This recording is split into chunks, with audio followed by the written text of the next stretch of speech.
FIR వేశారు కానీ ప్రభుత్వానికి ఏం సంబంధం అంటున్నారు టీడీపీ ప్రభుత్వం దేశంలో రాష్ట్రంలో ఉన్నటువంటి వ్యవస్థల కింద పనిచేస్తాయి. పోలీస్ శాఖ ఏమీ అతీతం కాదు కదా.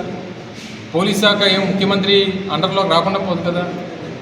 పోలీస్ శాఖ అనేటువంటిది ఈ రాష్ట్రంలో ఉన్నటువంటి ప్రభుత్వం కింద పనిచేస్తుంది. It's not an independent body. So ఈరోజు పోలీస్ వ్యవస్థని ఏ రకంగా వాడుకుంటా ఉన్నారు, అక్రమంగా కేసులు పెట్టడానికి వాడుకుంటా ఉన్నారు, అక్రమాలు చేయడానికి వాడుకుంటున్నారు అనేటువంటిది మనం చూస్తూ ఉన్నాం. ఈరోజు ఒక్క పోలీస్ డిపార్ట్మెంటే కాదు, నిన్న పంచదారలో ఇన్సిడెంట్ జరిగింది. దాంట్లో బలైపోయింది ఎవరు? తప్పిపోయిందేమో ఎంపీ సీఎం రమేష్. అవినీతి ద్వారా డబ్బు సంపాదించింది సీఎం రమేష్. అక్కడ ఉన్నటువంటి ప్రజాప్రతినిధులు. ఈరోజు బలైపోయింది ఎవరు? రేపు మాపో ట్రాన్స్ఫర్ అయిపోయింది ఎవరు? స్థానికంగా ఉన్నటువంటి ఏడీ మైన్స్, డీడీ మైన్స్ లేదా వారిపోతారు. సో అదే హెచ్చరిస్తూ ఉన్నాం. ఈ రాష్ట్రంలో ఉన్నటువంటి ప్రతి డిపార్ట్మెంట్ని, అది పోలీస్ శాఖ అవ్వచ్చు, రెవెన్యూ డిపార్ట్మెంట్ అవ్వచ్చు, మైన్స్ డిపార్ట్మెంట్ అవ్వచ్చు, మరో డిపార్ట్మెంట్ అవ్వచ్చు, ఈ ప్రభుత్వం శాశ్వతం అనుకోనో, ఈ ప్రజాప్రతినిధులు మిమ్మల్ని కాపాడుతారనుకోనో, మీరు ఆ చెప్పినటువంటి మాటలు నమ్మితే మీరు నష్టపోతారు, మీ కుటుంబాలు నష్టపోతాయి, మీ భవిష్యత్తు పోతుంది అనేటువంటి విషయాన్ని దయచేసి అన్ని డిపార్ట్మెంట్స్ కూడా గుర్తుపెట్టుకోవాలని చెప్పి ఈ సందర్భంగా మీ ద్వారా వారికి హెచ్చరిస్తాం. Thank you sir. ఆల్రెడీ మాకు సంబంధించినటువంటి మా సపోర్ట్ని ఇప్పటికే దాదాపు 3-4 రోజుల క్రితమే మేము అనౌన్స్ చేసాం. నిన్న కూడా నేను కూడా ట్వీట్ చేయడం జరిగింది. ఇందాక చెప్పినట్టుగా ఈ దేశంలో ప్రతి ఒక్క పౌరుడికి, అది విద్యార్థి అవ్వచ్చు, యువత అవ్వచ్చు, ఒక పౌరుడు అవ్వచ్చు, ప్రభుత్వాన్ని ప్రశ్నించేటువంటి ప్రతి ఒక్కరికి ఉంది. మాట్లాడేటువంటి హక్కు ప్రతి ఒక్కరికి ఉంది. విమర్శించేటువంటి హక్కు ప్రతి ఒక్కరికి ఉంది. నిలదీసేటువంటి హక్కు ప్రతి ఒక్కరికి ఉంది. దాని డిపార్ట్మెంట్ని పెట్టి లాఠీ చార్జీలతో దాన్ని ఆగదొక్కేటువంటి కార్యక్రమం అనేటువంటిది ప్రజాస్వామ్యంలో మంచిది కాదు. వారు మాట్లాడేటువంటి మాటలు వినవలసినటువంటి బాధ్యత వ్యవస్థల మీద, ప్రభుత్వాల మీద ఉన్నాయి. దానికి సమాధానం చెప్పాల్సినటువంటి బాధ్యత ప్రభుత్వాల మీద ఉన్నాయి. అంతే తప్ప దాన్ని ఏదో రకంగా అణగదొక్కి సమస్యని అణగదొక్కుదాం అనేటువంటి ప్రయత్నం అనేటువంటిది ప్రజాస్వామ్యంలో అత్యంత గొప్పగా ప్రపంచంలోనే అతిపెద్ద ప్రజాస్వామ్యం అని చెప్పుకునేటువంటి భారతదేశంలో అటువంటి పరిస్థితి రాకూడదనేటువంటిది కోరుకుంటా ఉన్నాం. దానికోసం కాదు మన పెద్దలు స్వతంత్రాన్ని తీసుకొచ్చింది. సో దయచేసి ఏ పౌరుడికి ఉన్నటువంటి సమస్యనైనా వినవలసినటువంటి బాధ్యత, దానికి సమాధానం చెప్పాల్సినటువంటి బాధ్యత, ఆ సమస్యకి పరిష్కారం చూపించాల్సినటువంటి బాధ్యత ఈ రాష్ట్రంలో, దేశంలో ఉన్నటువంటి ప్రభుత్వాన్ని అడుగుతారు. ఆ సమాధానాన్ని చెప్పకుండా మేము లాఠీ పని చెప్తాం అనేటువంటిది కరెక్ట్ కాదు. ఇది ఒక ప్రజాస్వామ్యం కలిగినటువంటి ప్రభుత్వాలు చేసేటువంటి పని కాదు. ఒక నియంతృత్వ పరిపాలనలోనే ఇటువంటి జరుగుతాయి. దయచేసి అది మానుకోమని చెప్పి ఈ సందర్భంగా కోరుతాము. ప్రభుత్వాన్ని ప్రశ్నించేటువంటి హక్కు ప్రతి ఒక్క పౌరుడికి ఈ భారతదేశంలో ఉంది. దురదృష్టం ఏంటంటే రాష్ట్రంలో ఉన్నటువంటి ప్రభుత్వాన్ని ప్రశ్నించేటువంటి ప్రతి గొంతుని, అది ఏ వేదిక అయినా సరే, సోషల్ మీడియాలో కానీ, మరొక వేదిక మీద కానీ ఏ ఒక్కరు ప్రభుత్వాన్ని ప్రశ్నించినా సరే వారిని కేసులు పెట్టడం,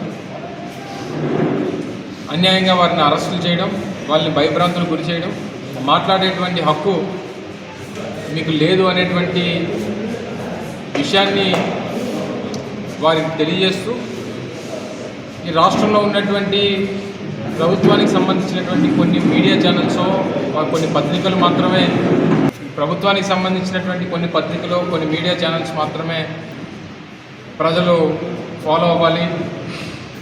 అందులోనే వాస్తవాలు వస్తాయి, అవి వాస్తవాలుగా మీరు నమ్మాలి. అంతే తప్ప ఏ ఒక్కరు ప్రభుత్వాన్ని ప్రశ్నించినా సరే మేము ఊరుకో అనేటువంటి విధంగా ప్రభుత్వం తాలూకు వ్యవహార శైలి ఉంది.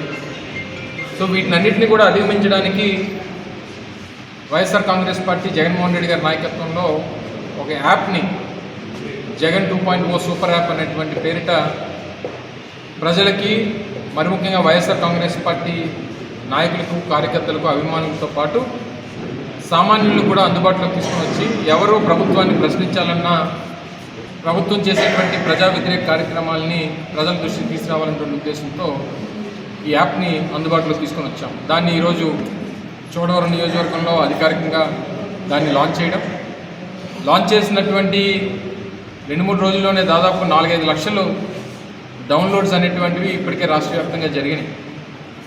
ఇది కేవలం ప్రజా వ్యతిరేక కార్యక్రమాలు ప్రభుత్వం చేస్తున్నటువంటి ప్రజా వ్యతిరేక ప్రజలు స్వచ్ఛందంగా సామాన్యులు కూడా ఈరోజు నోరెత్తి మాట్లాడేటువంటి పరిస్థితి వచ్చేసింది. అంటే మన పరిస్థితుల్లో మన గ్రామాల్లో ఉన్నటువంటి ఇబ్బందుల్ని సో డెఫినెట్గా మనం కూడా పార్టీతో మాట్లాడేటువంటిది ఏంటంటే సహజంగా ఎక్కడ ఆలయాలు ఉన్నా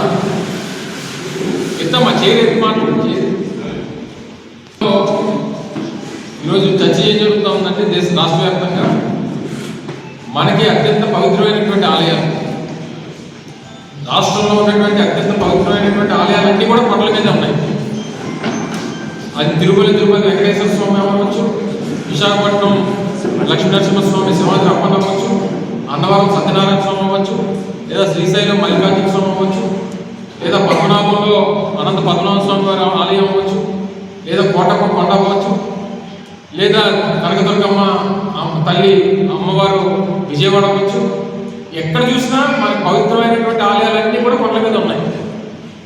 ఇప్పుడు అటువంటి కొండలన్నింటినీ కూడా ఈరోజు మైనింగ్కి లేదా ఇతర వారి ప్రభుత్వానికి సంబంధించినటువంటి వారి సొంత బినామీకి సంబంధించినటువంటి అవసరాలకి కేటాయించి వాటి తాలూకా పవిత్రతను, ప్రతిష్టను, చరిత్రని ఈరోజు దిగజార్చేటువంటి కార్యక్రమం చేస్తూ ఉన్నారు. సో దీని మీద కూడా పెద్ద ఎత్తున మాట్లాడాల్సినటువంటి అవసరం, పోరాటం చేయాల్సినటువంటి అవసరం ఉంది. నిన్న మన పంచదార్ల ధర్మలింగేశ్వర స్వామివారి ఆలయానికి సంబంధించి పోరాటం చేశాం. సో దానికి సంబంధించి ప్రభుత్వం ఈరోజు నో మైనింగ్ జోన్గా చేయాలనేటువంటి ప్రతిపాదనని మనం గట్టిగా వినిపించాం. దాని మీద చర్చ జరుగుతాం. సో అలాగే ఈరోజు వడ్డాదిలో టెంపుల్ కానీ లేదా కళ్యాణపురంకి సంబంధించినటువంటిది కానీ ఎక్కడ చూసినా సరే ఈ ఆలయాల తాలూకా పవిత్రతని, చరిత్రని కాపాడుకోవాల్సినటువంటి బాధ్యత మన మీద ఉంది. కాబట్టి ఏ చిన్న అంశం ఉన్నా, ఎప్పుడు ఏ అంశం రాష్ట్ర స్థాయి అంశంగా మారుతుంది అనేటువంటి మన చేతిలో ఉండదు. విషయాలు గలవెత్తితే, మాట్లాడితే, సో దాని మీద చర్చ జరిగితే ఒక్కసారిగా అది రాష్ట్ర స్థాయి సమస్యగా మారేటువంటి అవకాశం, ప్రభుత్వాలకు దిగొచ్చేటువంటి కార్యక్రమం చేసేటువంటి దానికి ప్రతిపక్షంగా మనకి అవకాశం ఉంది. కాబట్టి దాని మీద అటువంటి అంశాల మీద శ్రద్ధ పెట్టాలని చెప్పి కోరుతా ఉన్నాం. సో దాంతోపాటు